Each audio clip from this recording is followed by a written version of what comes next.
You know that feeling when someone walks into a room and without even saying a word, they just own it? It's not magic, not at all. It's a language, a silent one. And today we're going to learn how to speak it by decoding the body language of power. So let's start with a perfect case study. Thomas Shelby from Peaky Blinders. This guy is an absolute master of silent authority. The quote says it all, right? His power comes from being unreadable. Now, even if you've never seen the show, he's just this incredible example of a presence that you feel long before you ever hear it. So the big question is, how does he pull it off? And maybe more importantly, what does actual science have to say about this kind of commanding presence? Well, in this explainer, we're going to break down the techniques and see exactly how they stack up against real research on nonverbal communication and power. Okay, so it all really boils down to one foundational concept: the power of non-reactivity. Seriously, this is the bedrock of control. To put it simply, non-reactivity is your ability to just soak up pressure, threats, chaos, whatever the world throws at you, without letting it mess with your internal state or your response. You basically become the calm, steady center of any storm. Just look at this contrast here. A reactive person, they're kind of like a puppet, you know? Their strings are super easy for other people to pull, but a non-reactive person, they hold their own frame. They're the ones setting the emotional tone, and they force everyone else to adjust to them. And that's where real control begins. All right, so if non-reactivity is the master strategy, what is the tactics? Let's open up what I'm calling the silent toolkit and deconstruct the specific nonverbal signals that actually create this powerful effect. And look, this isn't just about some cool character on TV. This table is based on a big scientific study that identified real, measurable signals of what we perceive as dominance. You can see the principles here: physical potency, resource control, interactional control. Things like having a louder voice, talking more, holding eye contact while you speak. These are all scientifically linked to how powerful people think you are. Let's grab the first tool from our kit, the face. Control here is all about two things: absolute stillness and a really intense, unwavering gaze. In fact, there's this really fascinating and super powerful acting trick that's used to command an audience's total and complete attention. It's a way to signal absolute control. It's so subtle, but it can literally mesmerize people so they just can't look away from you. And here it is. The legendary actor Michael Caine spilled the secret. He actually trained himself not to blink on camera. As he says right here, if you don't blink, you can keep an audience mesmerized. It creates this unsettling sense of total control. So it's really no surprise that fan communities notice the actor who plays Shelby, Cillian Murphy, does the exact same thing. His blinks are incredibly rare and very, very deliberate. Okay, next tool, the voice. It's not just about what you're saying, it's the sound you make, and pretty often the sound you don't make. So, research connects a very specific vocal profile to how dominant you seem. A louder voice, a lower pitch, and a lot of variability in your tone.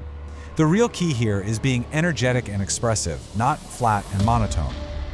But here's the wild, counterintuitive part. Sometimes, your most powerful tool is just silence. Yep, strategic silence creates this vacuum. It puts a ton of pressure on the other person, and it usually makes them so uncomfortable that they start talking, and they reveal their plans, their weaknesses, their fears. You create a void, and they will rush to fill it for you. All right, finally, let's look at the body itself. Your posture and your movement, or more often, the lack of movement, are massive signals of confidence and control. Dominant posture is what you'd call expansive and upright. It's about taking up space, feeling comfortable in it. But the movement is where it gets really interesting. It's either super energetic or it's deliberately slow and minimal. Like, for example, just moving your eyes to look at someone while keeping your head perfectly still. That tiny bit of microcontrol projects an absolutely immense amount of power.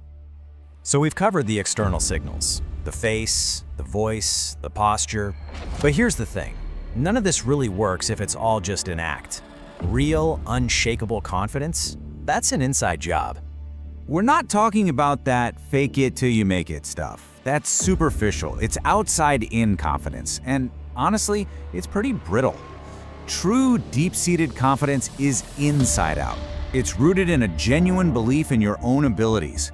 And this is the crucial part, your ability to regulate your own emotions. Emotional regulation. That's the engine that drives non-reactivity. It is the skill of managing your internal world so that no one on the outside can. Because without it, you can totally be played like a puppet by anyone who figures out which of your buttons to push. So how do you actually build this skill? Well, here are 2 really practical exercises you can try. First, an attention exercise. Put an object behind a playing video and force yourself to stare only at the object. This literally trains your focus against distractions. Second, a physiological pressure test. Take cold showers. I know, but it trains your body and your mind to withstand stress without panicking. You're building that non-reactive muscle. Okay, we've gone through the theory, the science, and even some practice. Let's pull this all together now and talk about what this really means for you.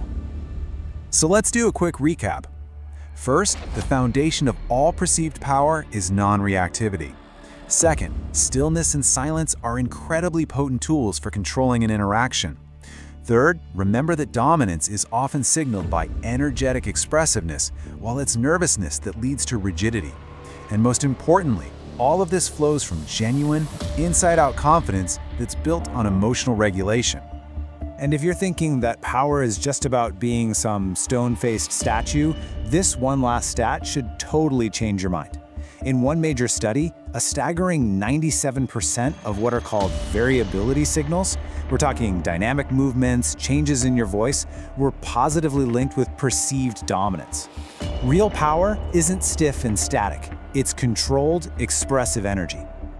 And that brings us to one final, really crucial question. Look, these are powerful tools, no doubt about it.